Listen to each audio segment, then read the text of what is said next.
আজ সকালটা শুরু করেছিলাম আমার প্রিয় বিস্কিট মালকিস বিস্কিট দিয়ে।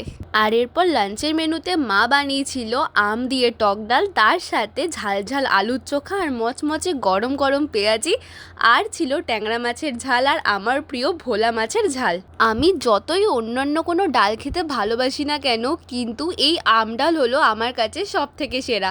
আর এই আম ডালের সাথে হালকা করে গন্ধরাজ লেবু দিয়ে মেখে ঝাল ঝাল আলুর চোখার মচমচে পেঁয়াজি দিয়ে খেতে যে কি দারুণ লাগে সেটা তো বলে বোঝানোর মতোই নয়। আগে যখন বাবা বাড়িতে ট্যাংরা মাছ আনতো, তখন এই ট্যাংরা মাছ শুধুমাত্র বাবা আর মাই খেত, কারণ তখন আমার ট্যাংরা মাছ খেতে একদমই ভালো লাগতো না। তারপর একদিন মা প্রায় জোর করে আমাকে এই ট্যাংরা মাছের ঝাল দিয়ে ভাত খাওয়ানোর পর এখন তো আমার এই ট্যাংরা মাছের ঝালটা দারুণ লাগে। আর সব শেষে ছিল আমার পছন্দের মাছগুলোর মধ্যে একটা অন্যতম মাছ, সেটা হলো ভোলা মাছ, যেটা আজকে মা বানিয়েছিল ধনেপাতা দিয়ে একদম ঝাল ঝাল করে।